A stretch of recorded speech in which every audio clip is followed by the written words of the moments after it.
Baiklah, kita lanjutkan. Sebelumnya kita sudah mempelajari bahwa jika exception yang terjadi itu kita biarkan sistem yang menghandle-nya atau kita biarkan Java yang menghandle-nya, maka akan menghasilkan output seperti ini. Dan biasanya program akan diterminasi atau dihentikan.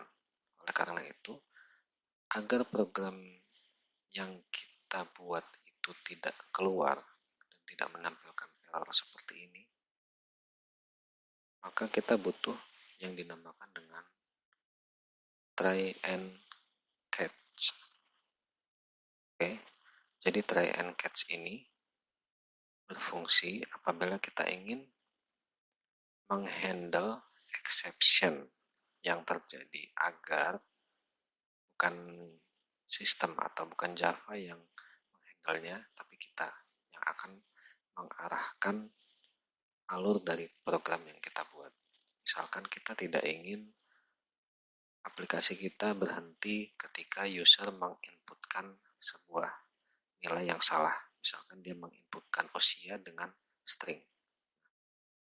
Tidak langsung error dan berhenti programnya, tapi kita bisa arahkan agar program menginputkan kembali nilai yang benar dengan memberikan pesan. Misalkan, silakan inputkan dengan nilai angka gitu. Nah, inilah fungsi try and catch. Oke, pada intinya try and catch ini adalah dua buah blok, yaitu blok try yang atas ini dan blok catch. Apa fungsinya? Blok try ini kita isi dengan statement yang berpotensi menghasilkan exception atau melemparkan exception. Contohnya pada contoh sebelumnya, ini statement ini berpotensi melemparkan atau throw exception. Kenapa? Karena usia age di sini disimpan dengan tipe data integer. Ada kemungkinan jika user menginputkan nilai string, maka statement ini akan mengakibatkan atau melemparkan exception. Oke. Jadi blok try ini kita isi dengan semua statement. Jadi kita isi dengan semua statement yang berpotensi menimbulkan atau melemparkan exception. Oke, jadi statement ini bukan hanya di blok try ini bukan hanya satu, bisa lebih, bisa banyak di sini. Isikan semua kemungkinan statement yang berpotensi menghasilkan exception. Semua dituliskan di blok try. Oke. Kemudian ada satu blok lagi yang disebut dengan catch. Blok catch ini berfungsi untuk menangkap semua exception yang kemungkinan terjadi di sini.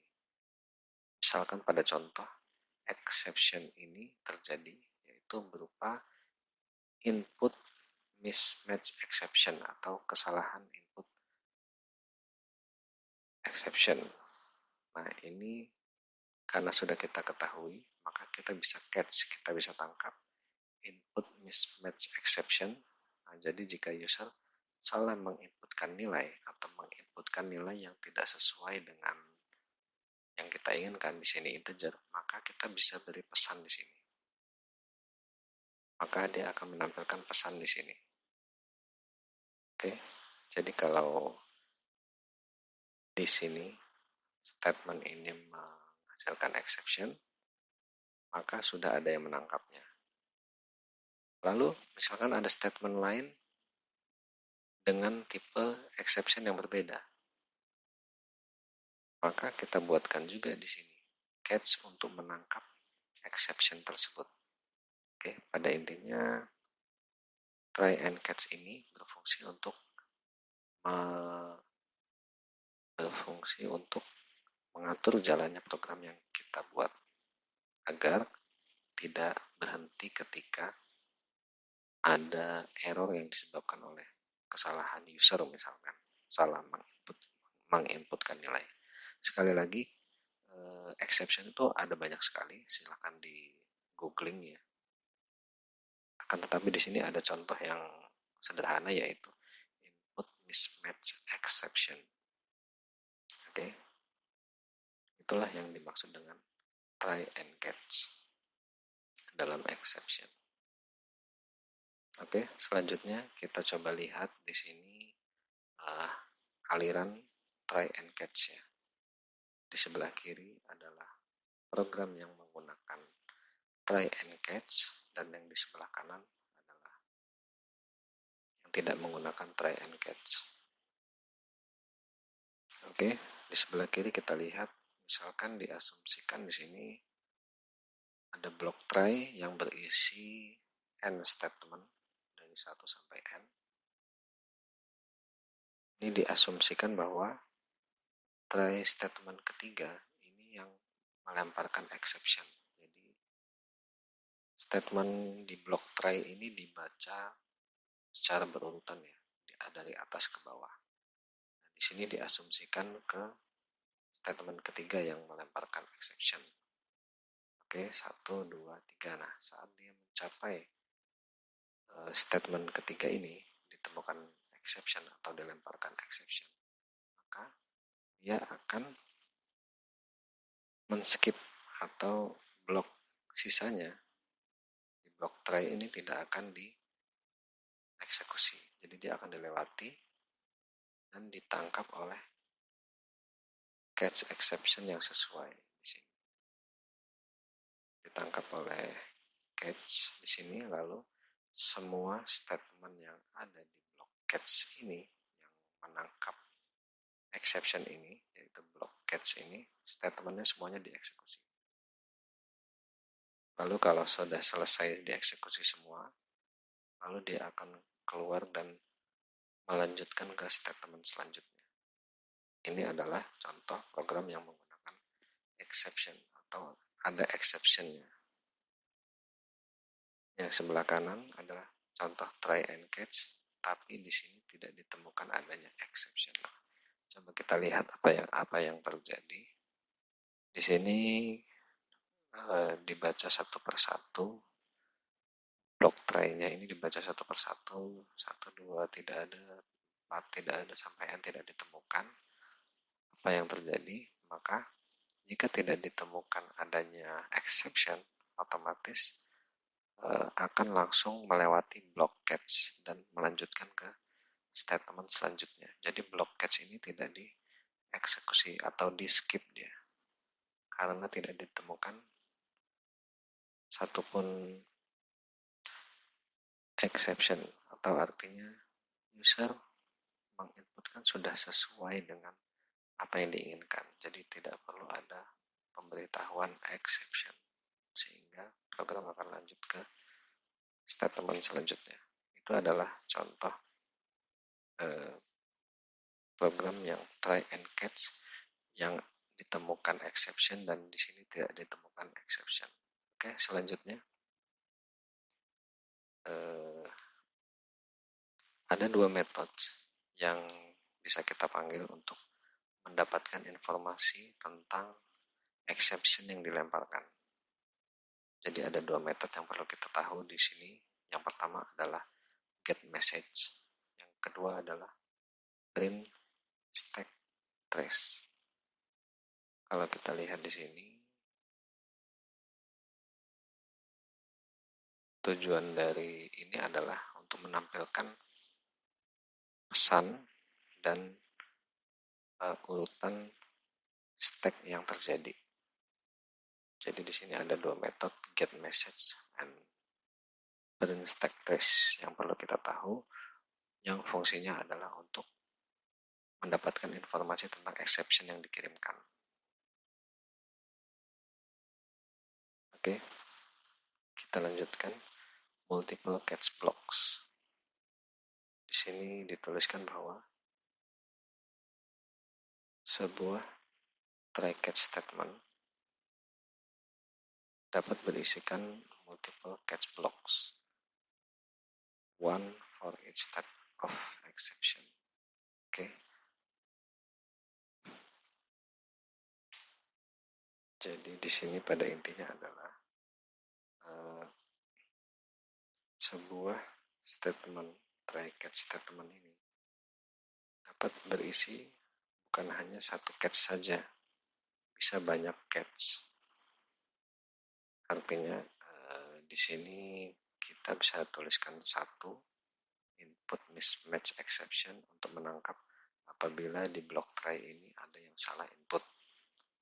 Lalu ada lagi catch untuk menangkap array index out of bounds exception.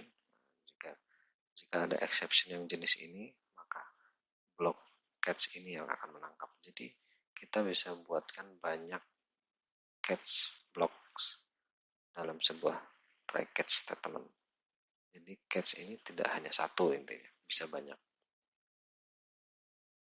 Oke, selanjutnya kita lihat aliran yang menggunakan multiple catch. Di sini dicontohkan, diasumsikan bahwasanya try statement ketiga ini akan melemparkan exception dan catch block 3 adalah catch block yang cocok. Jadi di sini saat kita baca block try-nya baris per baris, ditemukan bahwasanya statement ketiga ini yang melemparkan exception. Dia melemparkan exception, lalu dia akan mencari atau melewati dulu di sini. Statement ini dilewati karena sudah ditemukan di sini. Lalu dia akan mencari catch block yang cocok dengannya. Di sini kan ada banyak, di sini dituliskan ada 1, 2, 3. Dia akan mencari catch block yang cocok. Di sini disimulasikan bahwa yang cocok adalah catch block ketiga. Jadi statement yang ada di catch block ketiga inilah yang dieksekusi. Kalau sudah selesai, maka catch block sisanya akan dilewati dan akan masuk ke statement selanjutnya. Oke, kalau yang di sebelah kanan, di sini dicontohkan tidak ada exception yang terjadi. Oke, kita lihat akan dibaca semua. Statement 1 tidak ada error, statement kedua tidak ada, 3, 4 sampai yang tidak ada. Maka apa yang terjadi? Maka semua catch block-nya akan dilewati dan program akan melanjutkan ke statement selanjutnya. Oke, yang terakhir di sini yaitu mengenai finally block. Sebagai tambahan ya, di sini apa fungsi dari finally block? Jadi ketika kita menggunakan try and catch, kita ingin kan ada block try dan ada block catch ya. Di sini dicontohkan ada block try dan ada block catch. Nah, di sini apabila kita ingin di sini dicontohkan bahwasanya block try ini tidak ada exception sehingga dilewati catch blocknya. Nah, di sini saya ingin menambahkan ada sebuah blok lagi yang dia harus dieksekusi baik ada ditemukan exception maupun tidak ditemukan exception. Blok itu disebut dengan finally block. Kita lihat contohnya. Nah, di sini try catch finally control flow. Oke. Dicontohkan di sini diasumsikan bahwasanya statement ke I ini melemparkan exception dan catch block ke I adalah catch block yang cocok dengannya. Oke. Saat dibaca pertama lalu ke I, nah ini ditemukan exception, maka dia akan mencari exception yang cocok. Ya, ini dilewati ya, statement dan catch block selanjutnya dilewati, dia akan ditemukan catch block yang cocok. Setelah dieksekusi, maka dia tidak langsung keluar ke programnya, keluar dari try catch ini, akan tetapi dia mengeksekusi block finally. Jadi block finally ini dieksekusi, selalu dieksekusi, baru dia keluar dari atau melanjutkan ke statement selanjutnya. Oke, kalau simulasi yang tidak ada exceptionnya, ketika dia masuk ke block try, dibaca, tidak ditemukan statement, makanya dia loncat, catch blocknya tidak dieksekusi sama sekali, tapi di sini block finally ini selalu dieksekusi, baik dia ada ditemukan exception atau tidak saja. Baik, itulah try and catch. Kita akan lanjutkan ke materi selanjutnya mengenai propagating exception. Assalamualaikum warahmatullahi wabarakatuh.